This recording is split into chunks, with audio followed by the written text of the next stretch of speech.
Tagal na sa akin to nung nasa Saudi pa ako eh.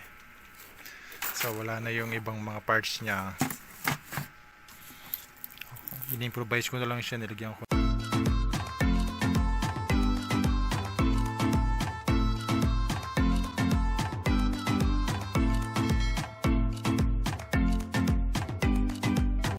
Hello Chaddies! Welcome again to my YouTube channel. Sa mga bago pa lang nakapanood sa video ko, please subscribe and like my video. So for today's video, mag-unboxing ako ng nabili ko sa Shopee na cooling pad notebook. So kasi ngayon ko siya na-receive from Ninja Van. Ito siya. So unboxing natin siya kung maganda ba siya at saka ano magiging review ko dito sa product na to. Okay, see you later.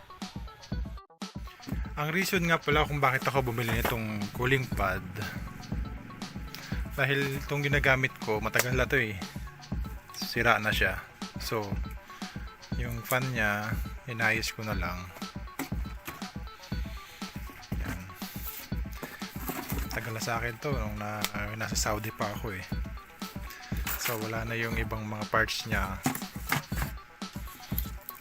In-improvise ko na lang siya, nilagyan ko ng USB para lang mapagana yung fan niya sa loob.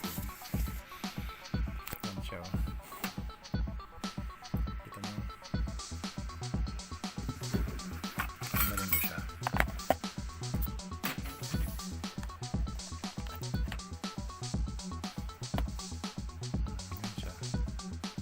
Isa lang yung fan niya.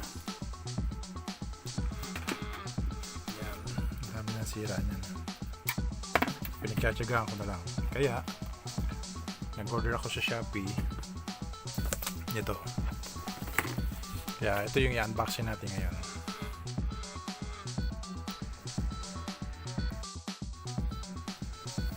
Okay, proceed na natin yung pag-unboxing ng cooling pad.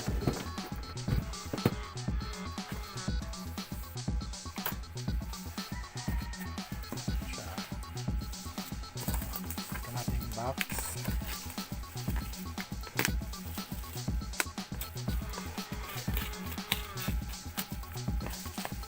Nabili ko siya sa Shopee.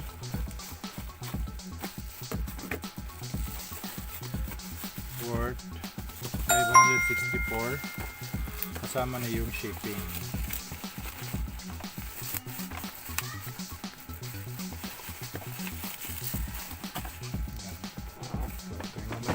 Ito yung specs niya. Fan dimension 145 mm 1 piece, tapos 55 mm yung 4 piece siya kasi ano siya 6 fan. So fan speed 1000 rpm. Yan may spec. Hindi na tayo maganda sa specification niya. Move na tayo dun sa pinaka-item.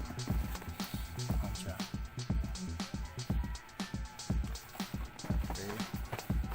Ang model niya ay SY-C5 Pro.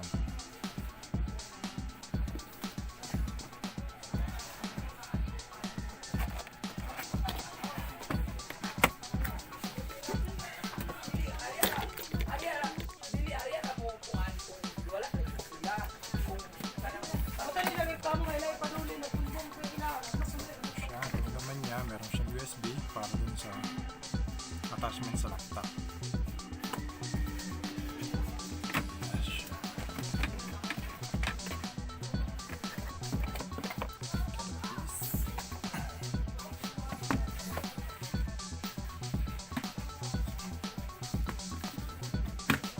So 6 pan, malaki pala siya masyado. So yun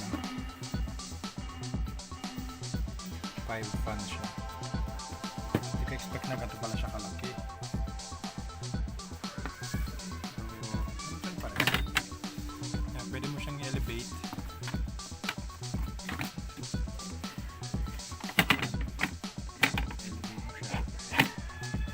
Kasi meron naman siyang stopper dito. Ito yung stopper niya para hindi maulog yung laptop.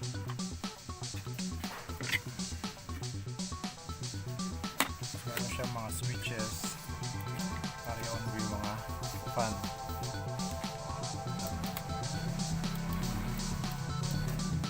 So tatry na natin siya. Lagay ko yung laptop.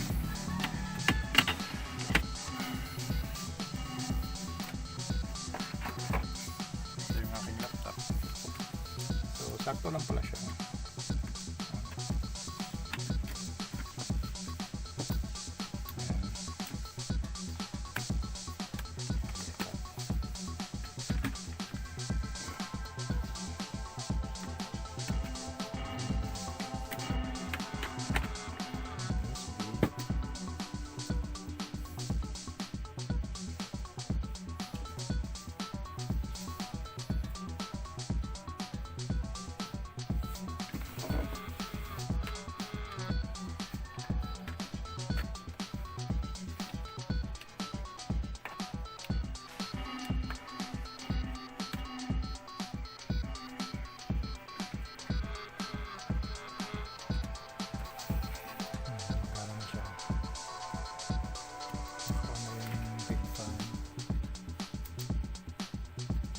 Fan, taas, tapos yung nasa baba. Okay, total siya na 5 fan. Sobrang lamig na to. Importante kasi ito pag naka-laptop ka para hindi nag-overheat yung laptop. Lalo na kapag matagal mong ginagamit yung laptop.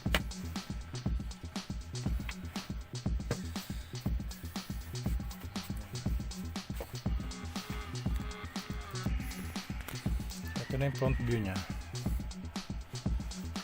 Ayan.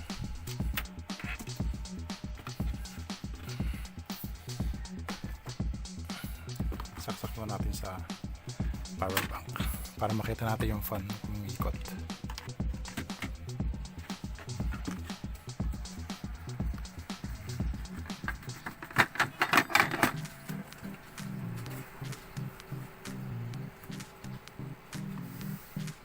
Siya.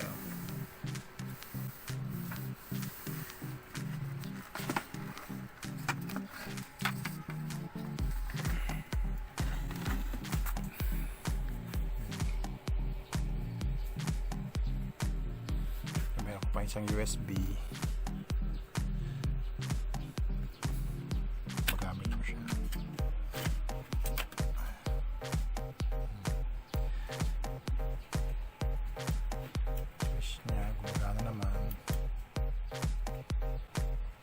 Yung switch niyang nandito para dun sa dalawang fan maliit.